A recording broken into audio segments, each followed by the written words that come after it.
Cuando Pablo regresó a Jerusalén, trató de unirse a los discípulos, pero todos le tenían miedo, porque no creían que se hubiera convertido en discípulo.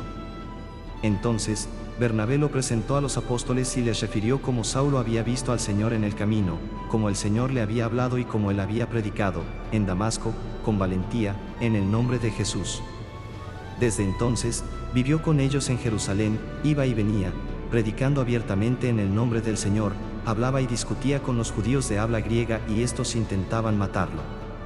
Al enterarse de esto, los hermanos condujeron a Pablo a Cesarea y lo despacharon a Tarso. En aquellos días, las comunidades cristianas gozaban de paz en toda Judea, Galilea y Samaria, con lo cual se iban consolidando, progresaban en la fidelidad a Dios y se multiplicaban, animadas por el Espíritu Santo. Hijos míos, no amemos solamente de palabra, amemos de verdad y con las obras.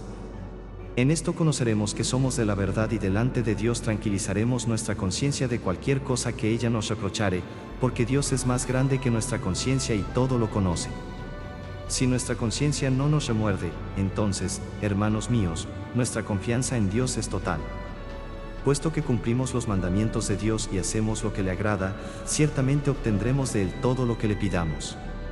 Ahora bien, este es su mandamiento, que creamos en la persona de Jesucristo, su Hijo, y nos amemos los unos a los otros, conforme al precepto que nos dio.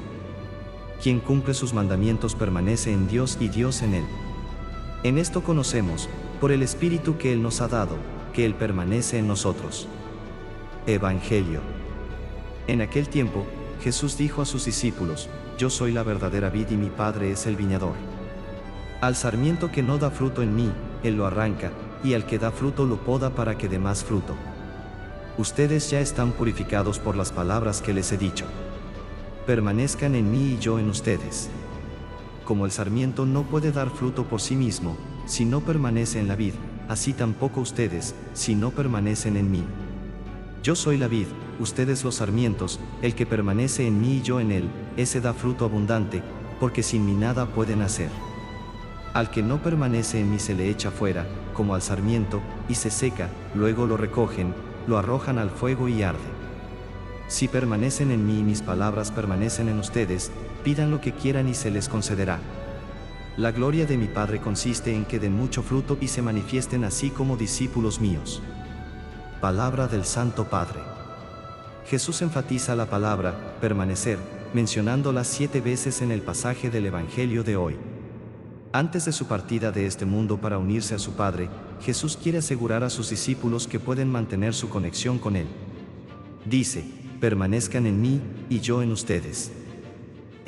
Permanecer, no es una inactividad o un adormecimiento en el Señor, permitiendo que la vida nos arrulle.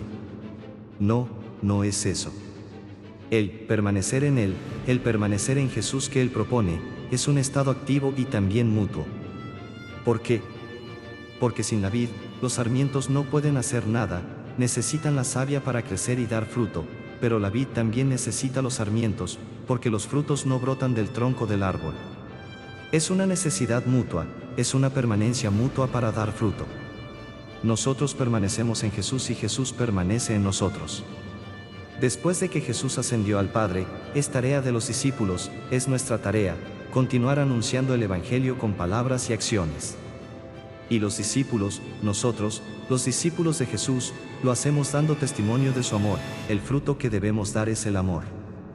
Unidos a Cristo, recibimos los dones del Espíritu Santo, y así podemos hacer el bien a nuestro prójimo, hacer el bien a la sociedad, a la iglesia.